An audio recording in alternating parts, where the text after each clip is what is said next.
Every ghost in Phasmophobia has a strength and an ability, but we hardly ever talk about ghost weaknesses. In this video, I'm going to be going over some of those weaknesses and explain what ghost types specifically can't do some events and interactions. That way, if you see this stuff happen during gameplay, you can automatically rule out these type of ghosts from being possible. Without any further ado, let's get into it. First on the list is the Wraith. The Wraith is the only ghost in Phasmophobia that cannot walk through salt. So if you have a ghost in Phasmophobia that does walk through salt, it leaves a disturbed salt imprint. You do not have a Wraith, and you can immediately rule out the Wraith as a possibility. Next is the Hantu. One of the most identifiable things about a Hantu is that when it's hunting, it'll have a breath coming out of its mouth if you have the breaker turned off during the ghost hunt. Also, the Hantu does not have any capabilities to have line of sight speed, and it's only fast in cold areas of the house. Next is the Djinn. The Djinn is a ghost that cannot turn off the breaker under any circumstance. That is because the Djinn needs the power to be on in order to do its Djinn ability. So if you ever go inside the house and you realize the ghost has turned the power off, you do not have a Djinn, and you can eliminate it as a possibility. Mares are ghosts that hate lights being on or are typically more active during dark areas and dark rooms. So if you ever enter the location and you see a light that's been turned on that wasn't you or another player in the game, it cannot be a mare. You can eliminate that as a possibility.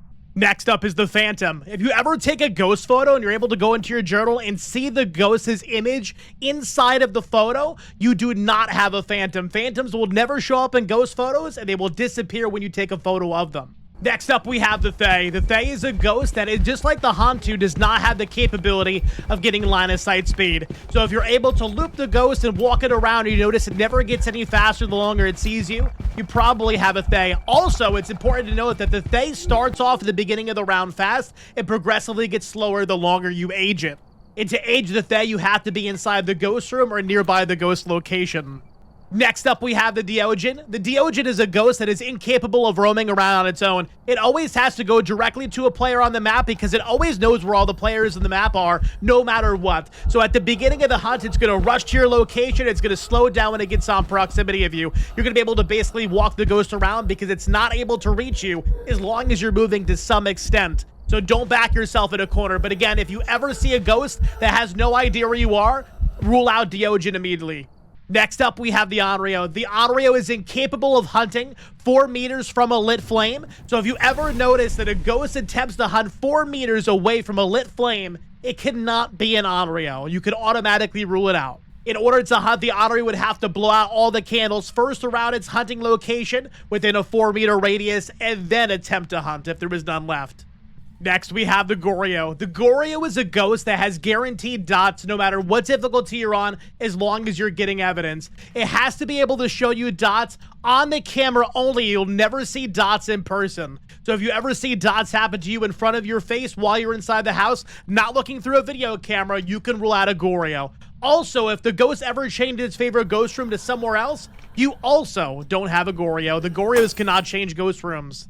Next up, we have the Shade. The Shade is a ghost that is very inactive when people are inside of its ghost room with it, so it will never be able to hunt on top of you while you're in the ghost room with the Shade. It'll never be able to blow out a candle while you're in the ghost room with the Shade, and it'll never be able to do ghost writing either. The Shade's interactability only increases when nobody's in the ghost room with it. So if you ever have a ghost spawn on top of you during a ghost hunt, you can automatically rule out the possibility of a Shade. Lastly, we have the Oni. The Oni is a ghost that is incapable of doing a non-physical manifestation during a ghost event. So if you ever see a big cloud of smoke approaching you, making a loud hissing sound, you can automatically rule out Oni, and that event looks just like this.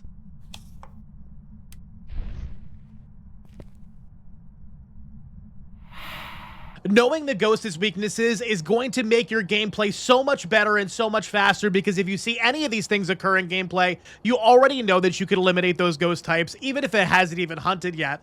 Make sure you follow for more, and thank you so much for watching. Stay crispy.